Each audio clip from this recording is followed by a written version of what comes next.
Hey, Chase Nelson here. I just had a few moments, but I needed to respond to something called the Nashville Statement that was issued today by a group of evangelical Christians, including John Piper, the pastor, who has made this statement available and promulgated it at his website, Desiring God. This is a statement about sexual morality and gender identity, which, of course, is bent on prescribing celibacy for gay people and calling homosexuality a sin, affirming what we all grew up in the 90s being taught about ourselves, that it is sinful even to approve of homosexual immorality or transgenderism, and that such approval constitutes an essential departure from Christian faithfulness and witness. This is according to the Article 10 of the Nashville Statement.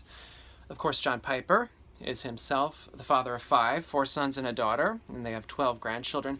So it's a bit hypocritical for this man to be prescribing celibacy for a whole population of people, and then calling this a hopeful message.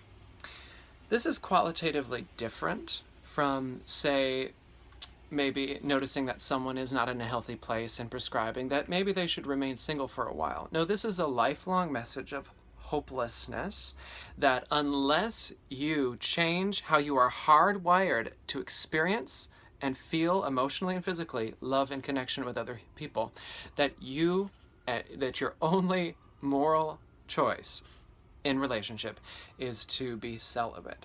I wanted to read just a little bit from Ralph Blair, a famous gay Christian activist, in his online article Looking Back. He says, "When one's privilege to disagree goes beyond mere disagreement and gets involved in forcing others into lifelong celibacy that one who disagrees would not want forced upon himself, when he is enjoying the marriage that he and his spouse have entered into to meet their deepest human needs for intimacy, serious questions arise about empathy and the ancient worldwide awareness of the ethic of reciprocity." And then he quotes Jesus' words, which is known as the Golden Rule, that in whatever way you wish others to treat you, treat them that way as well. Of course, that is not what John Piper is doing. And so I just needed to let you know that if you feel hurt by these words and that you feel poked by that anti-gay stick that we've all been experiencing for our entire lives, you're not alone. And one source of hope that I've recently been introduced to is this book called Bulletproof Faith by Candace Chellew-Hodge. She lives in Columbia, South Carolina, where I went to grad school, although I never actually met her. But I've been really encouraged by this lately, and even though I've tried for a decade or more to have a bulletproof faith against this kind of hopeless message, it's still very difficult, and it feels like we're getting kicked while we're down.